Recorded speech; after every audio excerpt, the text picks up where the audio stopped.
Welcome back to the Dicey Oracle Show. I am your host, Jess, aka Goldynfinch, a mystical artist and intuitive reader.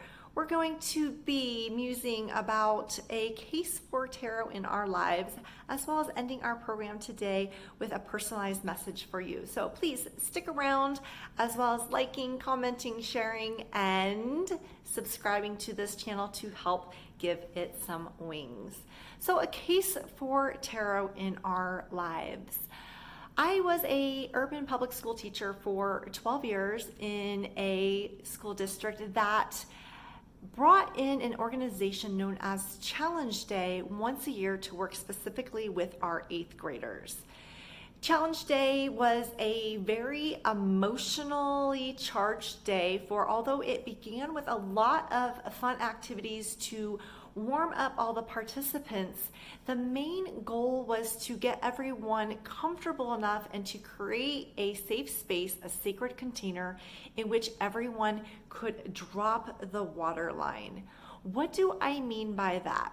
What I mean by dropping the water line is the analogy of an iceberg was brought up quite frequently during a challenge day.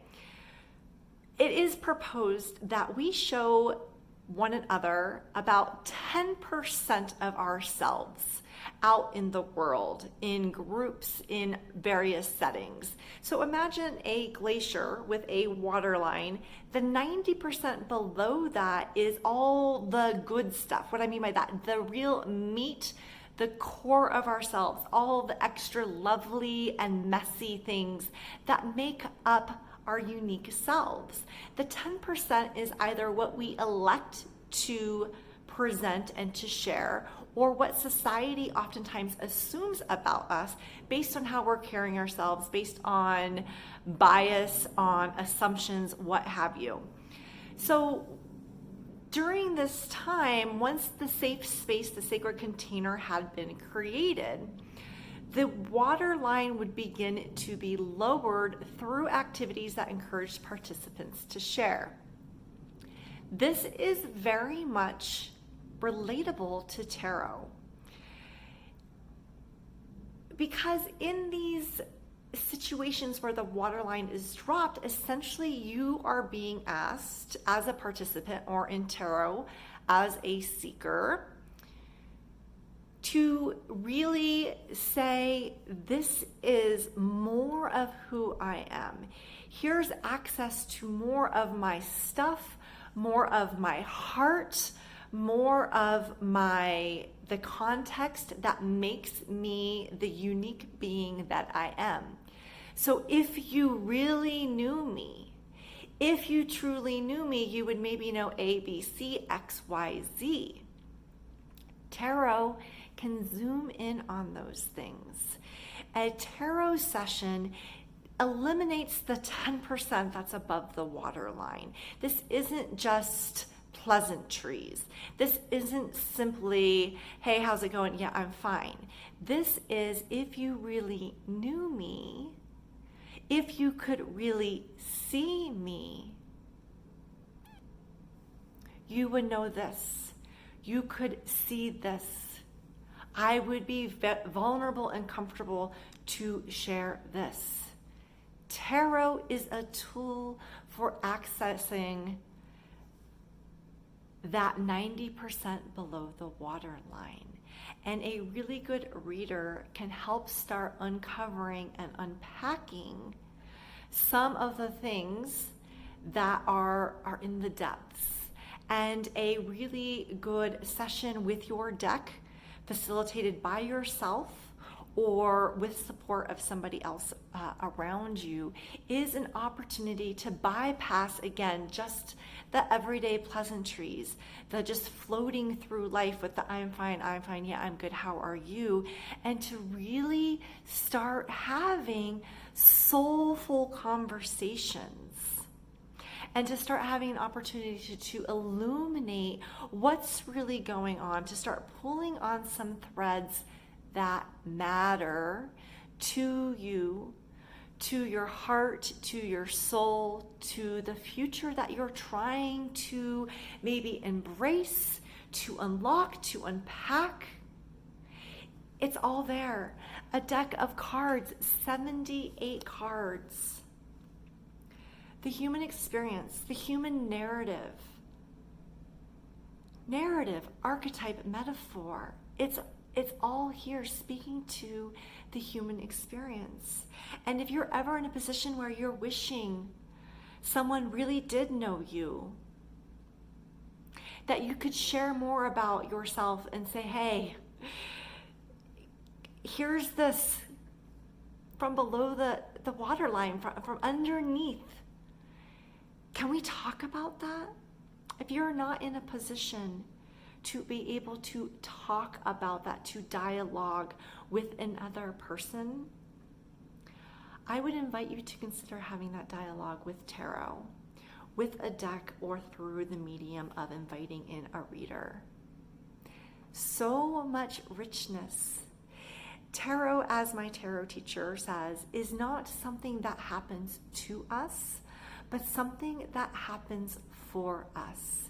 And oftentimes what we need is an opportunity, a safe space to be seen, to be heard, to discuss, to delve, to dig, to uncover, to mirror back our full human experience, and not just that we elect to share, or the assumptions that are made about us. So let's take a moment and have a personal message about if you really knew me, and allow yourself an opportunity to be seen. So start thinking to yourself 1, 2, or 3. Now this is just a brief taste. If you would ever be interested in going more into the depths, I would be honored to hold space and to read for you. I do emailed readings, I do video recordings, and we can also arrange to work live with one another through the Zoom platform or in real life if you are living in my area. So again, 1, 2, or 3, think about those numbers. The number may not make itself known until you actually see me holding up the cards. If you're more visual, sometimes there will be a ping like that. 1, 2, or 3. And as I'm shuffling, the cards have begun stepping forward. So 3 cards stepped forward while I was shuffling. We have card 1, card 2, card 3. I'll give you just a moment to allow that to wash over you, to see if there is a message for you, a moment where you can be seen below the water line. 1, 2, 3. Card 1, Page of Swords. Does your inner circle give you a hard time about all of these beautiful, inspiring ideas that you have? Your inventive nature is a part of what makes you beautiful. Please don't stop sharing those inspirations, that quick, mutable change of ideas. You are growing from those. You are building something exciting. And though the people around you just see the top 10% and are thinking, why are you constantly changing your mind? Yeah, we heard about that different idea of yours just last week or last month. Keep going. Keep chasing the inspiration. The deck sees you. The deck sees your inventiveness, sees your creativity. Let those inspirations strike and spark and record them. Maybe you'll want to go back to them so that when you are feeling misunderstood, you can go back and return to your zone of genius, because you have so many seeds of opportunity and potential. Card 2. We have the 8 of Pentacles. The deck sees you working so hard at your craft, all of the behind the scenes, your reverence to maybe not perfecting your craft. Is there such a thing as perfection? But your diligence, your hard work, your sweat, your tears, your fire that you've been dedicating, and on the surface, that 10%, folks just see the fruit of your labor. They have not seen all the soil that has been tilled, all of your effort, all of the hours that you have dedicated, all of the no's and the yeses that you have had to honor in order to do this, in order to work on your soul's purpose. The deck sees you. The deck sees the sacrifices that you have made. You make it look easy on the surface. It hasn't been easy. Celebrate your efforts. And lastly, thank you for sticking around for card 3. Card 3, the Star. Your healing journey has not been linear, has not been easy. But you have been following your North Star, your pole star, and you have been feeling the vibrational changes within you and around you because you have stripped yourself bare to work on healing some wounds, to work on your authentic self, to step forward from that place. And that place is scary. It's scary to take off the cloak and to nourish yourself in these waters that are unfamiliar yet soothing. It's okay to self-soothe in a way that serves you, even if the people around you aren't understanding.